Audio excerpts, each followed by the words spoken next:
Assalamualaikum warahmatullahi wabarakatuh. Perkenalkan, nama saya Salma Syifa Lestari. Saya dari kelas 11 IPA 1, nomor absen 34. Di sini saya akan menjelaskan sedikit materi sosiologi tentang integrasi dan reintegrasi sosial sebagai upaya pemecahan masalah. Yang pertama, apa sih itu integrasi? Integrasi sosial adalah proses penyesuaian unsur-unsur yang berbeda dalam masyarakat menjadi satu kesatuan. Nah, unsur yang berbeda itu meliputi perbedaan kedudukan sosial, ras, etnik, agama, bahasa, nilai, dan norma. Berikutnya adalah pengertian integrasi sosial menurut para ahli. Yang pertama itu menurut Surjono Sukanto,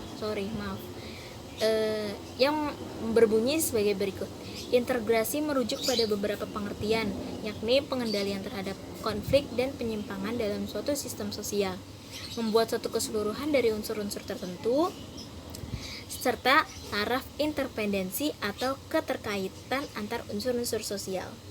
Yang kedua, menurut Maurice Duverger, yang berbunyi sebagai berikut. Integrasi adalah suatu bahasa untuk membangun interdependensi atau keterkaitan yang lebih erat antara bagian-bagian atau unsur-unsur dari masyarakat, sehingga tercipta suatu keadaan harmonis yang memungkinkan terjalinnya kerjasama dalam rangka mencapai tujuan yang telah disepakati bersama. Berikutnya adalah faktor-faktor yang dapat mempengaruhi cepat lambatnya suatu integrasi sosial. Yang pertama adalah homogenitas kelompok. Homogenitas kelompok adalah dalam kelompok atau masyarakat yang tingkat kemajemukannya rendah, integrasi sosial akan mudah dicapai. Yang kedua, besar kecil kelompok. Umumnya dalam kelompok yang kecil, tingkat kemajemukan anggotanya relatif rendah, sehingga integrasi sosial lebih mudah tercapai. Berikutnya yang ketiga, ada mobilitas geografi. Anggota kelompok yang baru datang tentu harus menyesuaikan diri dengan identitas masyarakat yang ditujunya, masyarakat asal atau penduduk aslinya. Yang keempat, efektivitas komunikasi. Efektivitas komunikasi yang baik dalam masyarakat juga akan mempercepat integrasi sosial. Berikutnya ada bentuk-bentuk integrasi. Yang pertama itu ada asimilasi. Asimilasi adalah proses sosial yang ditandai dengan adanya usaha untuk mengurangi perbedaan yang ada di antara individu atau kelompok dalam masyarakat. Tidak lagi ada perbedaan antara individu karena batasan di antara mereka telah hilang. Rumusnya A tambah B sama dengan C. Yang kedua, akulturasi.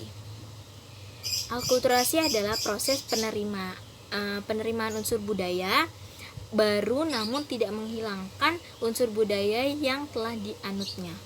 Rumusnya itu A plus A tambah B sama dengan AB. Jadi tetap melestarikan unsur-unsur budaya yang dianutnya, tidak melupakan. Berikutnya bentuk-bentuk integrasi sosial. Bentuk-bentuk integrasi sosial itu ada 3. Yang pertama itu integrasi normatif. Integrasi normatif dapat diartikan sebagai bentuk integrasi yang terjadi akibat adanya norma-norma yang berlaku di masyarakat. Kedua, integrasi fungsional. Integrasi fungsional ini terbentuk karena ada fungsi-fungsi tertentu dalam masyarakat. Yang ketiga, integrasi koersif. Integrasi terakhir ini terbentuk berdasarkan kekuasaan yang dimiliki penguasa.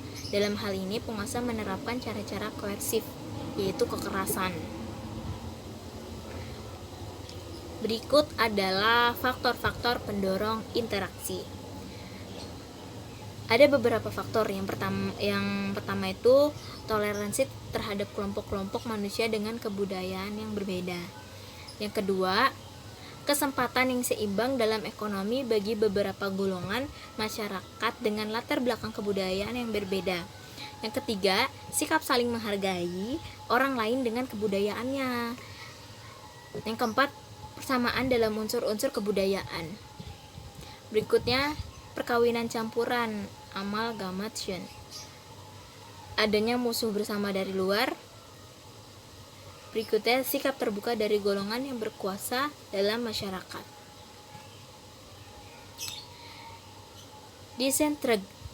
Sekarang kita berikutnya adalah disintegrasi sosial. Setiap masyarakat pasti mengalami perubahan pada dasarnya. Perubahan itu merupakan proses modifikasi struktur sosial dan pola budaya dalam suatu masyarakat.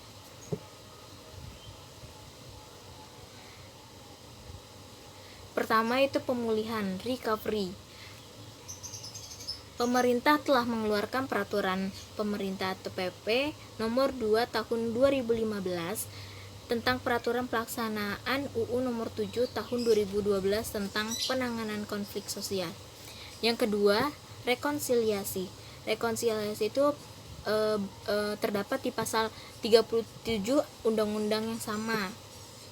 Ayat 2 berbunyi bahwa rekonsiliasi dapat dilakukan dengan menggunakan institusi atau pranata adat atau pranata sosial atau satuan tugas penyelesaian konflik sosial. Yang ketiga, rehabilitas. Rehabilitas ini ditujukan pada daerah pasca konflik dan di daerah terkena dampak konflik ya. Yang keempat, rekonstruksi. Rekonstruksi ini terdapat pada Undang-Undang Republik Indonesia nomor 7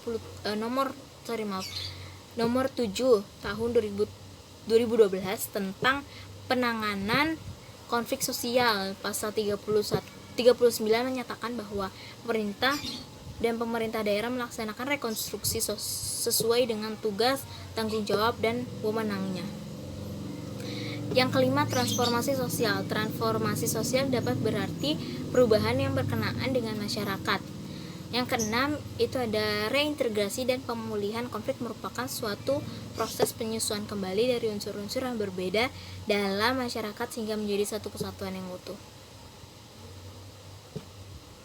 Berikutnya, upaya-upaya pemerintah dalam menciptakan integrasi sosial.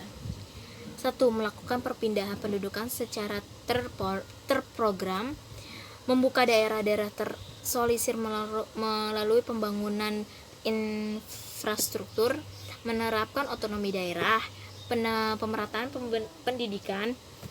Yang kelima, pemerataan pembangunan. Yang keenam, mendirikan sarana sampai ke pelosok.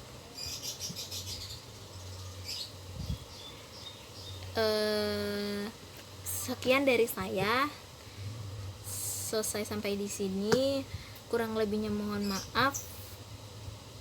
Wassalamualaikum warahmatullahi wabarakatuh. Terima kasih.